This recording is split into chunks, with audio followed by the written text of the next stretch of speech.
Olá! Em nossa série Histórias de Vida, nós vamos falar sobre uma pessoa que se inseriu entre os grandes nomes da história da humanidade, Aurélio Agostinho, conhecido como Santo Agostinho. Agostinho foi um grande exemplo de alguém que se modificou dramaticamente e viveu numa permanente batalha contra suas fraquezas e numa busca do encontro consigo mesmo e com a divindade. Tendo encontrado seu caminho para se reconectar com Deus, a sua estrada de Damasco, nos trouxe o seu exemplo de superação e deixou um legado, uma grande quantidade de obras escritas e continua ainda hoje, atualmente, trazendo as suas comunicações, que são mensagens que estão inseridas em toda a codificação kardeciana. Então, vamos falar sobre este personagem tão especial chamado Santo Agostinho. E nós usaremos essa designação de santo meramente para facilitar a sua identificação. Ele é considerado um dos pais da Igreja e trouxe uma enorme contribuição para toda a filosofia cristã. Aurélio Agostinho ou Agostinho de Hipona. Ele nasceu num domingo, dia 13 de novembro de 354, em Tagaste, na Argélia, norte da África, e desencarnou em 28 de agosto de 430, em Hipona Regius, na Argélia. Portanto, ele viveu entre os séculos 4 e 5 e desencarnou com quase 76 anos. Uma importante obra escrita por ele, quando ele tinha 42 anos, entre 397 e 398, se chama Confissões. É um livro onde ele conta a sua história. São 13 capítulos ou 13 livros, é sua obra mais conhecida.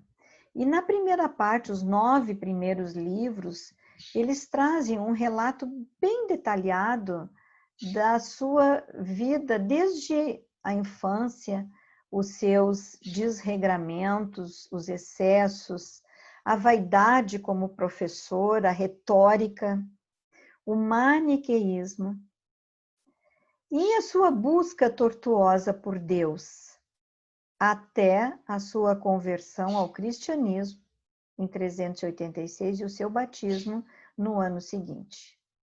E os 4 livros, então, seguintes, os 4 últimos capítulos, são estudos teóricos e louvores a Deus.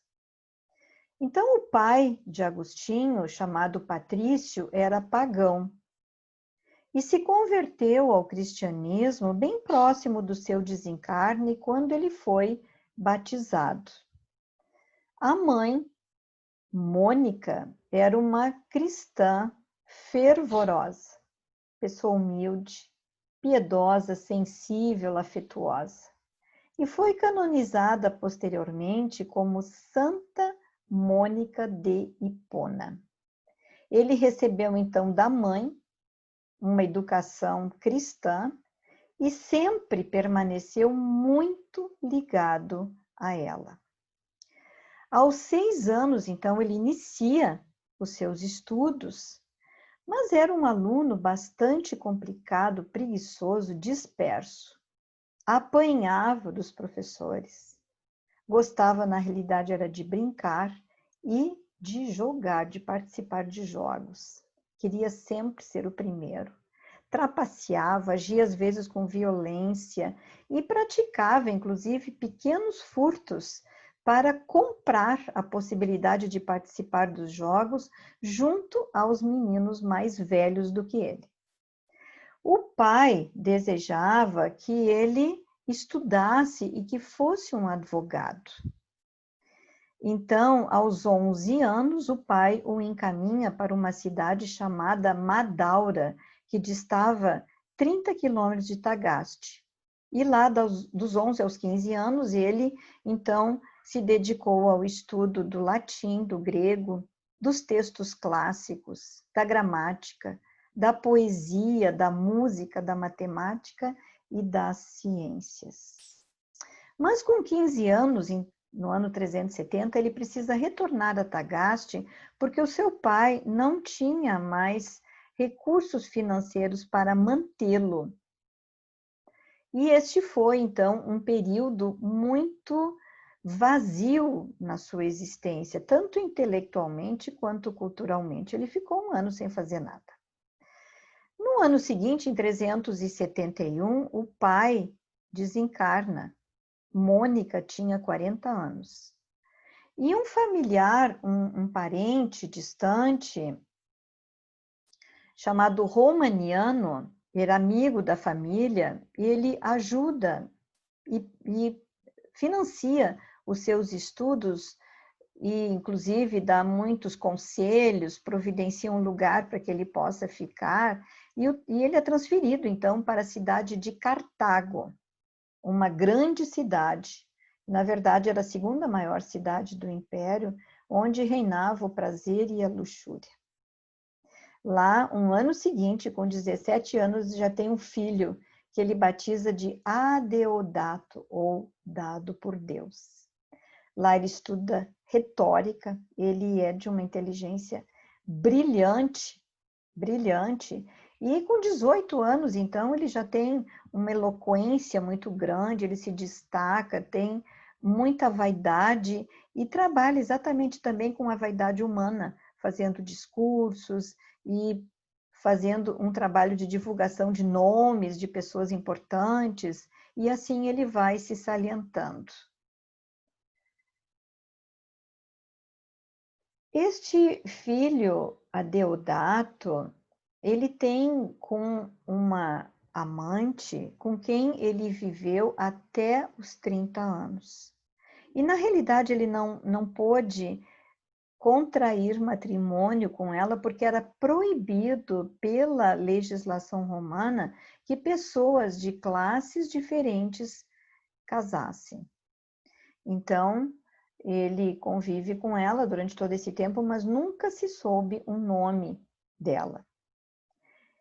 E ele desenvolve lá, então, o gosto pela filosofia quando ele conhece Cícero e se encanta com a sua linguagem, com a sua forma de se expressar e acaba deixando o estudo e a leitura da Bíblia de lado, apesar dos esforços da sua mãe, porque ele dizia que a Bíblia era muito simples. Não tinha, né, essa retórica, esse primor que ele encontrou na filosofia de Cícero. Ele se converte ao maniqueísmo e durante 9 anos ele segue esta seita. É uma seita que prega o dualismo, a presença de duas forças antagônicas e opostas, uma luta contínua entre o bem e o mal. O bem seria próprio de Deus e o mal seria identificado como a matéria. Então ele se encanta por esta seita e durante muito tempo ele permanece nela. Com o tempo, aos 21 anos, ele passa a lecionar retórica numa escola pública de Cartago e durante 8 anos ele assim permanece. Já mais tarde ele se desgosta dessa atividade e resolve se transferir para Roma no ano 383, porque ele ouvira falar que em Roma os alunos eram mais comportados, porque ali os alunos eram mal educados, eles invadiam as aulas dos professores, eles desapareciam na hora que tinham que pagar o professor, procuravam outro, e assim ele foi se desgostando. Já em Roma, ele acaba permanecendo um ano doente, porque ele era portador de asma e não fica bem. O prefeito de Roma, que havia se tornado seu amigo, consegue para ele um cargo de professor de retórica em Milão. Ele, nessa época, já havia desistido e abandonado o maniqueísmo. Então, ele se transfere para Milão, quando ele já tinha 30 anos, no ano 384, e leva consigo a companheira e o filho Adeodato. Lá em Milão, quando ele já tinha então 30 anos, Mônica vai ao seu encontro e faz pressão para que ele defina o seu estado civil, casando legitimamente, não com a mãe de Adeodato, que era considerada uma concubina, indigna, não estava à altura dele. Então, ela arranja uma esposa conveniente para o filho, uma moça, uma jovem de 12 anos, quando ele tinha 30. Só que com 12 anos ela ainda não podia casar, tinha que esperar até os 14. E a condição para isso que a família estabeleceu, a família da noiva, é que ele se afastasse da outra. Então ele se separa desta mulher com quem ele conviveu tantos anos e que era mãe do seu filho. Ela nunca se soube o nome, ele nunca relatou na sua biografia, acaba se retirando para um monastério. E como ele teria que esperar 2 anos para poder casar com esta jovem, ele não consegue ficar em abstinência e acaba levando outra amante para casa. Milão era a capital administrativa do Império Romano. Era a segunda cidade da Itália. O próprio imperador Valentino II residia lá. E lá ele ambicionava fazer carreira no funcionalismo público. E começa a fazer visitas às pessoas respeitadas da cidade, pois ele já havia se tornado, então, um célebre orador, fazendo discursos, honrando notoriedades. E numa dessas visitas que ele fazia, ele conhece Ambrósio. Ambrósio era o bispo de Milão. E à época era um dos homens mais poderosos do império, um intelectual à altura de Agostinho. Ambrósio e Agostinho. Ambrósio fez uma diferença muito grande na vida de Agostinho. Ele foi o primeiro doutor latino da igreja.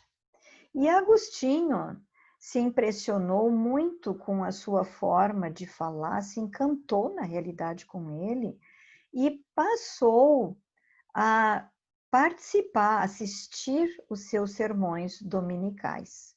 Todos os domingos de manhã ele ia à igreja e assistia os seus discursos. Inicialmente, prendendo-se à retórica, à forma dele falar. Mas com o tempo ele foi sendo conquistado pelo amor que o bispo Ambrósio demonstrava, pois ele sempre foi uma pessoa bondosa, inteligente e com grande autoridade moral. E a partir dali, durante um tempo, ele frequentou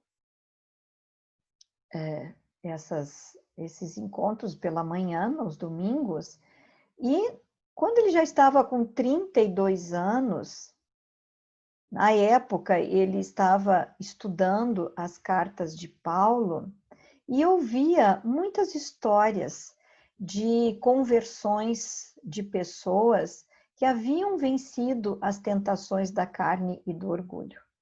E ele vivia um conflito interior muito grande, momentos de desespero mesmo, porque ele dizia para si mesmo que crer não era o suficiente, que ele precisava viver de acordo com aquilo que ele já conhecia. A sua mente e a sua vontade não poderiam mais ficar presos às paixões das percepções sensoriais. Vivia, na realidade, uma grande tempestade íntima.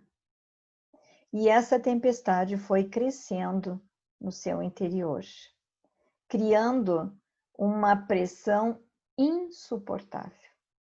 Um dia, ele estava no jardim, o Jardim de Milão, e num momento de desespero, ele chora e suplica ajuda a Deus. Ele relata que assim falava e chorava, oprimido pela mais amarga dor do meu coração.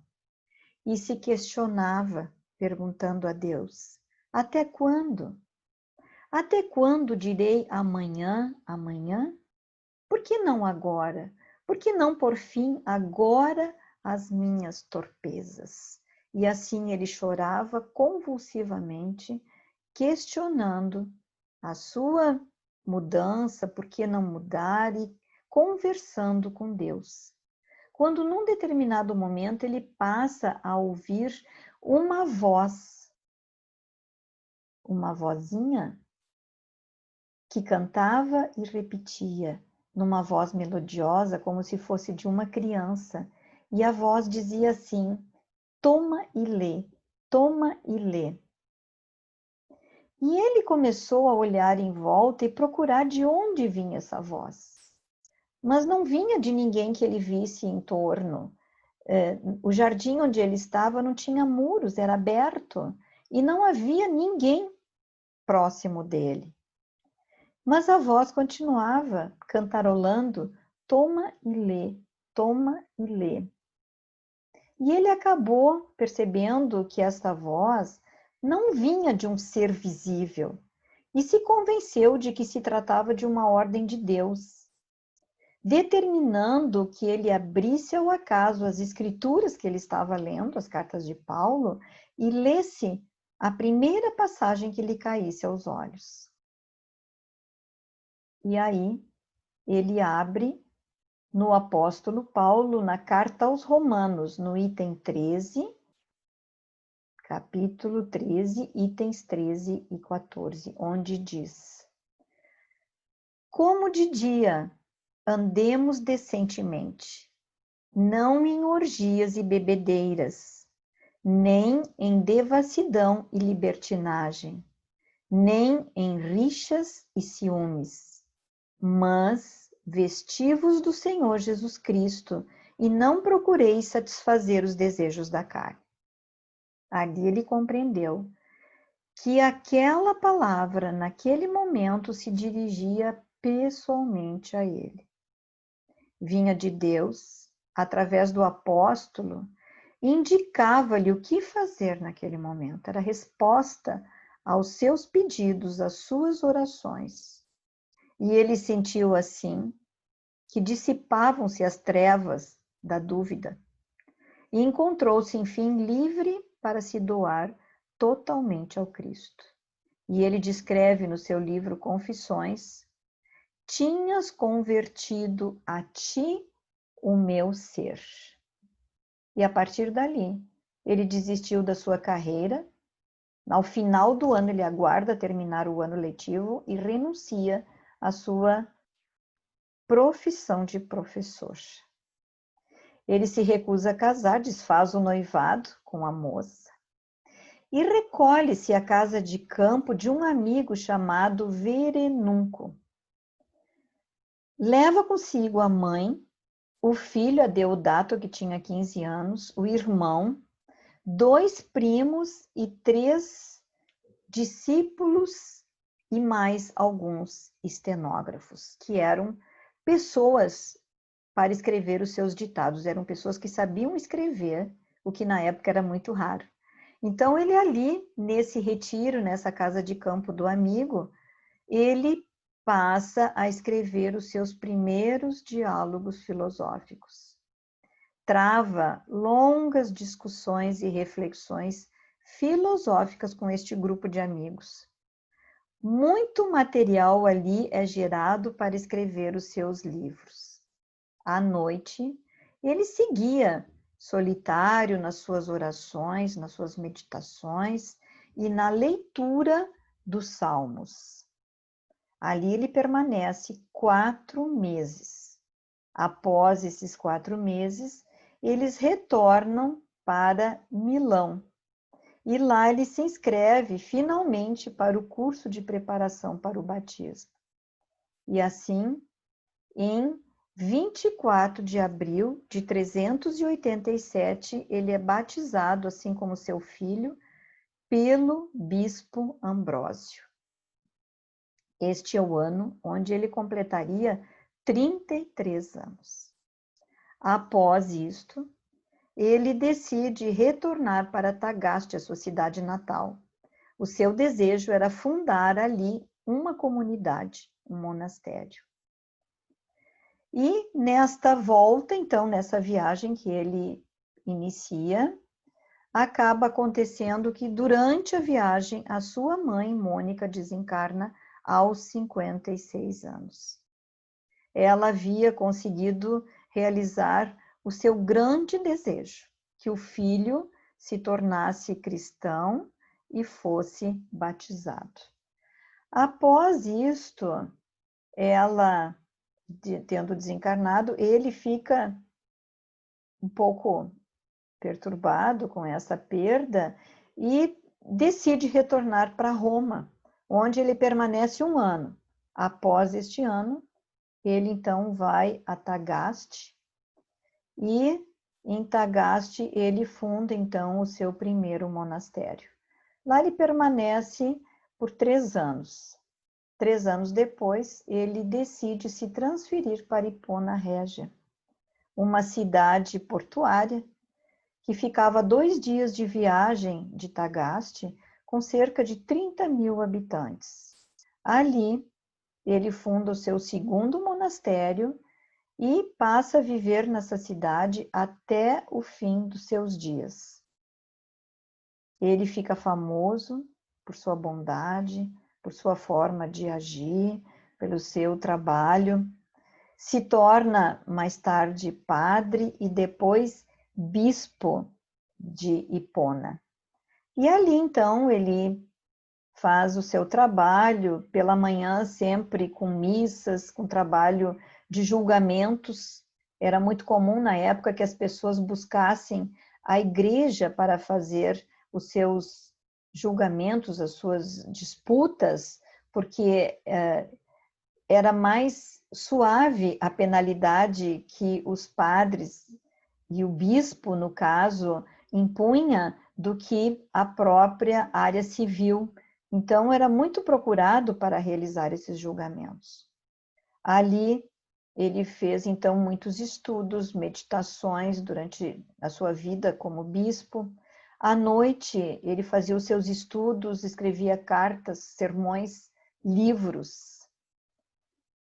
E ministrava sacramentos, tinha hábitos severos em casa, no seu monastério não entravam mulheres, nem mesmo a mãe dos seus discípulos, dos seus alunos, que ele educava espiritualmente.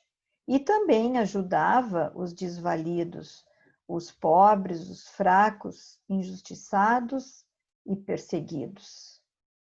Os próximos 34 anos, até o seu desencarne, com quase 76 anos, em 28 de agosto de 430, ele passa o resto da sua vida, os seus 34 anos dedicados às discussões públicas com adversários da fé cristã, que eram muitos, havia muitas seitas e crenças que coexistiam à época.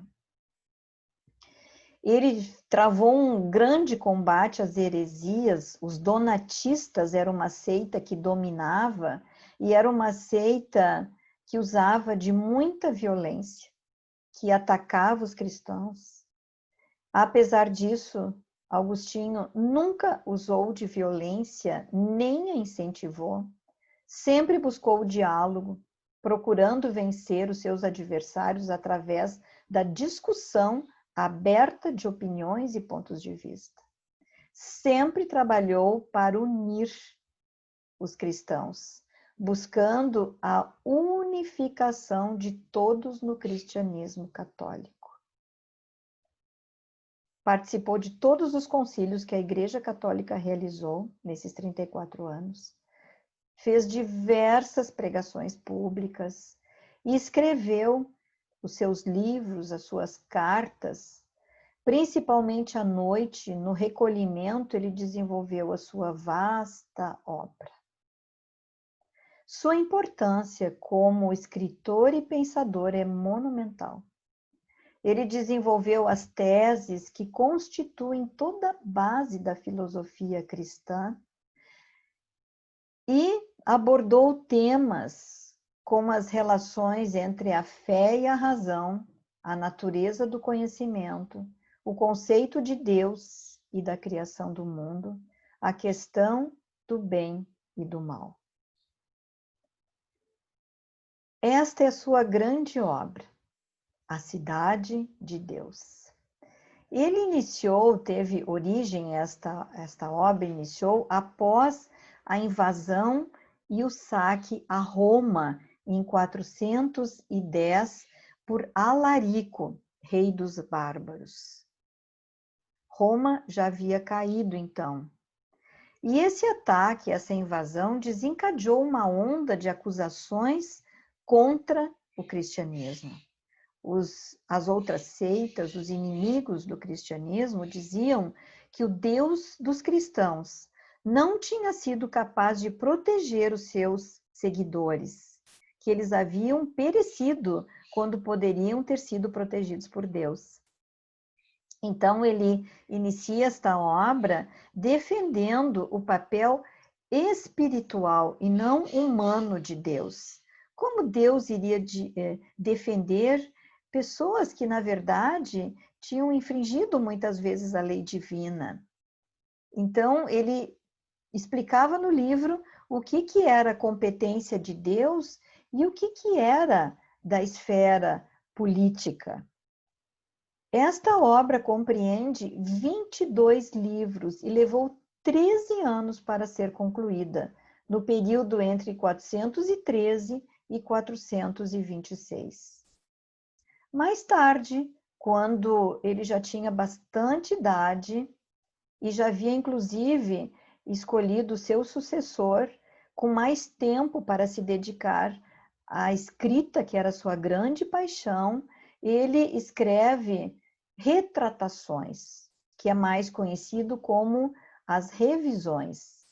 Nesta obra, que tem 2 volumes e que não chegou a ser completada, ele reescreve o que, na sua opinião, tivesse mudado a respeito de algum tópico que ele tivesse escrito, ou algum erro, alguma imprecisão, algum conceito ou algum ponto obscuro da sua obra. Então, ele faz aqui uma revisão de um período de 40 anos de escrita e narra que escreveu, na realidade, 93 obras que foram divididas em 232 livros, cerca de 400 sermões, 270 cartas e pequenos tratados. Os bárbaros já haviam invadido Roma, como vimos. O rei Genserico dos Vândalos é que havia conseguido a queda do Império Romano. E eles sabiam que os bárbaros acabariam vindo e invadindo também a África, e assim ocorreu.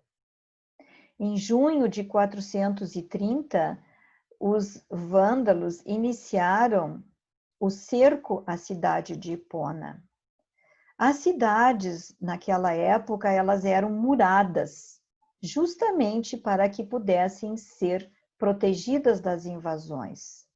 Então, nesse período, iniciou-se o cerco a Hipona. Em 28 de agosto de 430, desencarna Agostinho, aos 34 anos de bispado, 2 meses depois de ter iniciado, então, o cerco à cidade. Foi sepultado na Basílica da Paz, onde ele trabalhou durante os seus 34 anos de bispado.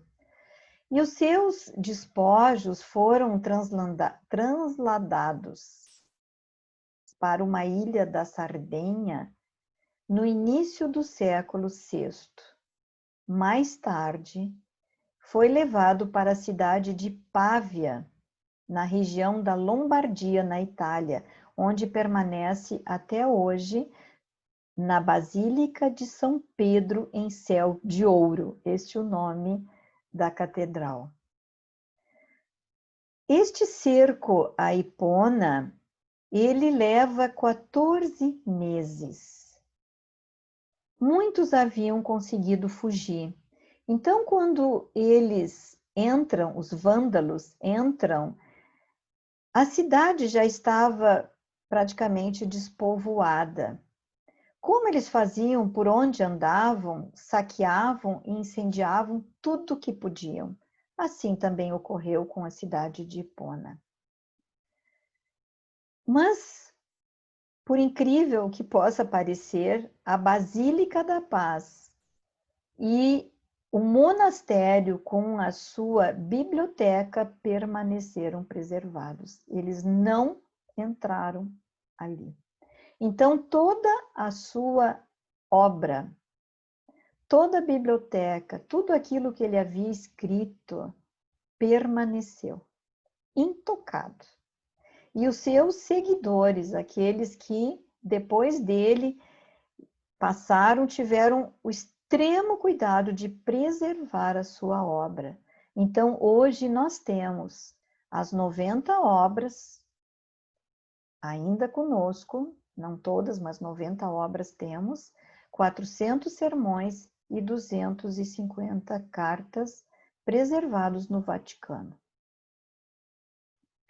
Agostinho foi alguém que se modificou dramaticamente. Ele transformou-se em uma pessoa em permanente batalha contra suas fraquezas e emoções. Foi um exemplo de superação. Esteve permanentemente durante toda a sua trajetória em luta consigo mesmo, em busca para a melhoria de si mesmo e nos ensinando a forma de como conseguir isso. Séculos depois, nós o encontramos novamente desencarnado, relatando a sua constante busca. No capítulo 1 do Evangelho segundo o Espiritismo, nós temos, nas instruções dos Espíritos, no item 11 desse capítulo 1, uma mensagem extremamente esclarecedora de Erasto, discípulo de Paulo. Nessa mensagem bastante longa, ele diz que Santo Agostinho é um dos maiores vulgarizadores do Espiritismo. Manifesta-se por quase toda parte. Então, nós temos registrado por Kardec, no Evangelho segundo o Espiritismo, 8 mensagens. No Livro dos Espíritos, 5 mensagens. E na Revista Espírita, 12 mensagens escritas por ele, ratificando as verdades trazidas pelo Cristo de que o amor e a caridade são o roteiro para a felicidade. Assim, então, queremos deixar esta singela homenagem a este espírito de escola que hoje atua no mundo espiritual, fazendo parte da egrégora espiritual que trabalha com o Cristo planetário, nos ajudando a vencer nossos desafios com o seu exemplo de superação, nos ensinando o valor da interiorização, de nos voltarmos para dentro de nós mesmos, para nos conhecermos intimamente e depois realizarmos a nossa reforma íntima, porque nós só temos como mudar aquilo que temos consciência e conhecemos. Também nos ensinou a importância de nossa conexão com Deus. Então, a nossa gratidão a ti, querido Aurélio Agostinho.